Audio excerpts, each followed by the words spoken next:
ఉభయ గోదావరి జిల్లాల్లో వర్షాలు విస్తారంగా కురుస్తున్నాయి. దీంతో రాజమహేంద్రవరం వద్ద గోదావరిలో నీటి ఉధృతి పెరిగింది. వాగులు వంకలు పొంగి పొర్లుతున్నాయి.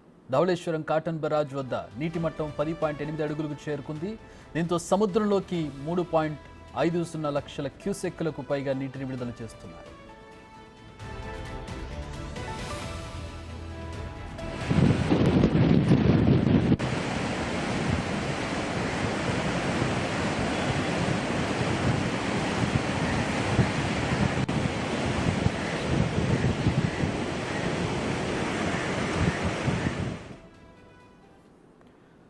ఉమ్మడి తూర్పుగోదావరి జిల్లాలోని రాజమహేంద్రవరం, రాజానగరం, అనపర్తి, మండపేట, కొత్తపేట, పి గన్నవరం, అమలాపురం నియోజకవర్గాల్లో విస్తారంగా వర్షాలు కురుస్తున్నాయి. దీంతో సుమారు 7,000 ఎకరాల పొలాలు నీట మునిగాయి.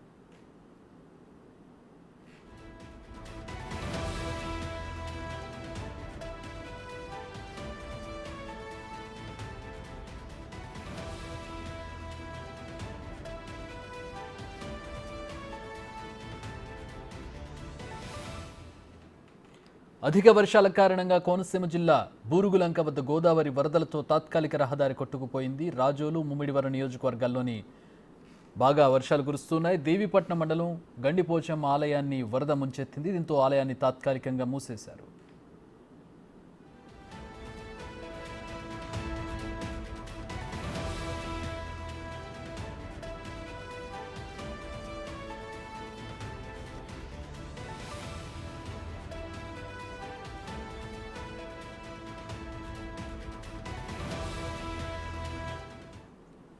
ఉమ్మడి పశ్చిమ గోదావరి జిల్లాలోనూ వర్షాలు భారీగానే కురుస్తున్నాయి. విలీన మండలాల్లోనూ వాగులు పొంగుతున్నాయి.